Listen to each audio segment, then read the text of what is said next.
And hello, meron pala akong gustong i-share sa inyo na bago kong ititake. So, alam nyo naman kung saan ako nakikita ito at saan ako naghahanap ng mga iba-ibang klase na gusto kong itry. Dahil nga ako ay nagre-review na may iba't ibang klase ng supplement or kaya product na gusto kong itry dahil na nakita ko sa iba. So, eto siya. Ayan. Ito yung gusto kong itry na matagal ko na to nakikita. So, sabi ko, itry ko naman. So, eksakto, nag-sale sila. Sa totoo lang, tig 400 plus to. And ito ay, nabili ko tong isa ay 200 plus. Ito kasi 300 plus. So, tig 400 plus kasi itong dalawang to. So, nakita ko, nag-appeal na ako. So, ayan, Era, basta ayun. Pero sila ng magandang, packaging. So, ito muna tayo, dahil ito yung binawasan ko na ng laman. So, bubukas ko lang to. So, ito siya. Ito muna yung box niya, ipapakita ko. So, ayan. Era, basta ayun. And, nakalagay rito ay glow white. So, nakakapagpaputi ito sa part na to. 30 capsule, 30 soft gel capsule siya. Hindi siya yung capsule na parang binubuka, soft gel siya. So, ipapakita ko siya mamaya. So, nakalagay dyan, may parang Korean sulat-sulat, made in Korea siya. Yan, formulated in Korea. So, ayun. And food supplement, nakalagay rito, L-glutathione, vitamin C, pomegranate extract, and vitamin E. So, ito yung parang active ingredients niya. So, andito yung ingredients niya. Marami siyang ingredients. So, kala ko ito lang siya sa harap noon. So, ito siya. Sobrang dami niyang ingredients sa iba't ibang klase ng ingredients. So, paano siya inumin? Isang beses lang sa isang araw to. Akala ko nga 2 beses. Isang araw, depende sa'yo kung paano mo siya inumin, umaga o gabi mo siya, paano mo siya inumin. Pagkatapos mo kumain or bago kang kumain, may nagtatanong pa rin kasi gano'n.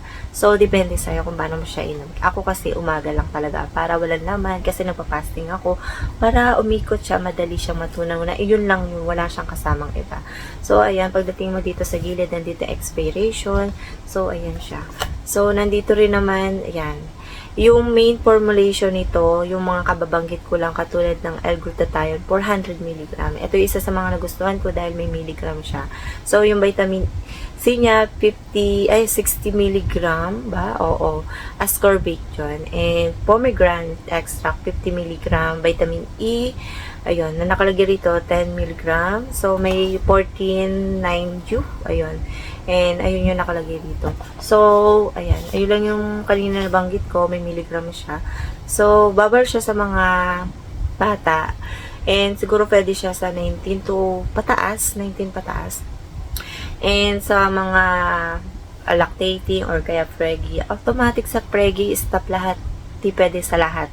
So, ayun. Maghintay muna kayo matapos para makalabas yung nasa loob nyo. So, magtanong muna kayo sa mga doktor, lalo na sa mga history na mga may tinitik na iba't ibang klase ng mga medicine. May importante yun. So, ayun yung manufacturing niya. Nakalagay din dito kung saan yung imported to distributor. Nakalagay rin dito. So, ayan. Kompleto. So, nandito yung lagay niya. So, iba siya. Ito yung gusto ko. Gusto ko siya nakalagay sa parang nakabanig. So, nandito expiration niya pa rin. Nakaganto siya. Nabuksan ko na siya. So, ito siya. Yan. Parang mas gusto ko mga nakabanig. Kasi safe siya. Tapos naka-indicate siya sa bawat isa individual. So, ayan siya. Nabuksan ko na to, 2. Naka-2 beses lang. Ito yung inuuna ko. Kahapon tsaka ngayon.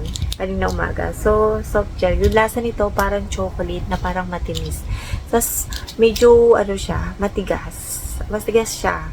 Hindi siya may yung sobrang lambot na lambot. So, medyo malaki siya. Kung titignan mo, sobrang laki siya. Oo, hindi siya maliit. Malaki siya. Bali, 30 soft gel capsule. So, ayan siya. So, nakalagay rito ay, ayan. Kung ano yung nakalagay sa mga box, ayan.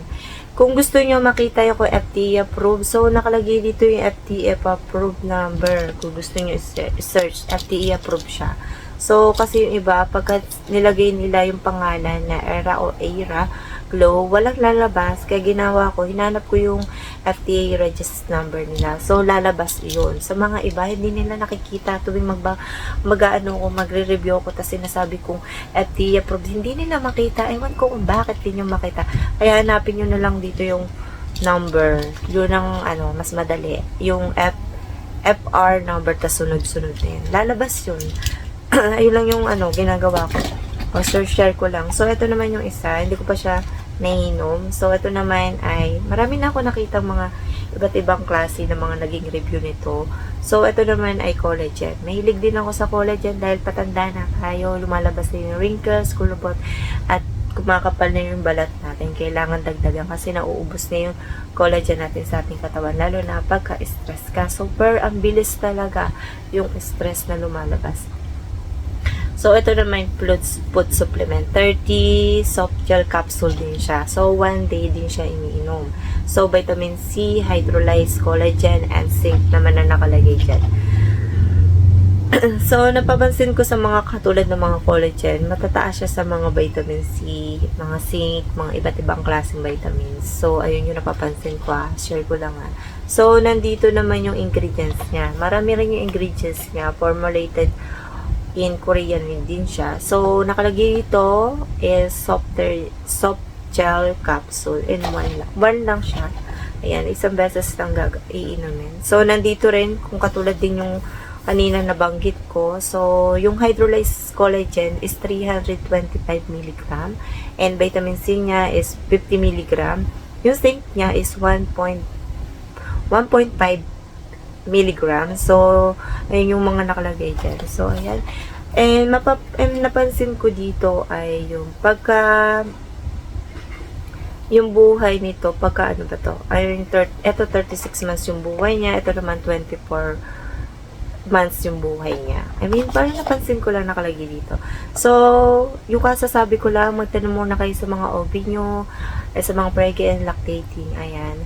And yung mga magpa-consult muna kayo kung meron kayong iniinom na mga iba't ibang klase na mga, halimbawa sa high blood or kaya diabetic, gusto nyo uminom ng ganito, or kaya iba pang klase ng mga tinitik nyo, is magtanong muna kayo sa doktor nyo na kung pwede bang isabay ito, or paano ba pagsabay nito, ganun yung mga tanungan dyan. So, yung manufacturing nandito rin. So, ayan, papakita ko yun naman yan. So, yung expiration nandito rin. So, ayan. Nabuksan ko na rin to kasi nag-curious talaga ako. So, ayan. Nandito rin yung expiration. Ito, 2026 yung expiration niya. So, ayan. And, magkaiba sila ng kulay. So, nakabanig din siya. Parang pares lang. Pero, oo, pares lang. Ay, hindi, mas dark to. Ito, ayan. Ito naman nakabanig. So, kung, ayan siya. Ayan. And, nakalagay dito, yung kung ano rin yung nasa box. So, ayan. And, wala pa naman akong final dito. Gusto ko lang siyang i-share. Kasi may mga nagtatanong pa rin sa akin kung ano daw ba yung iba kung tinetik pa. Kasi yung ibang nagtatanong na may tinetik ka, tas gumagamit ka ng ganito, tas ganyan.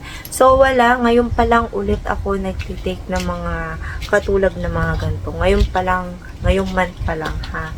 So, ayun lang yung masasabi ko dito. Sinare ko lang naman kung ano yung pwede kong makita dito. At makita nyo kung ano yung pwede nyong itry kasi FDA approved naman siya. Diba kasi yung iba naghahanap naman ng ng gusto nilang itry. Wala silang makita doon. O, hindi pa sila kontento sa ibang mga review. Makakakita sila na yung iba, hindi pa nagsasabi. Yung iba, nasabi na yung isa.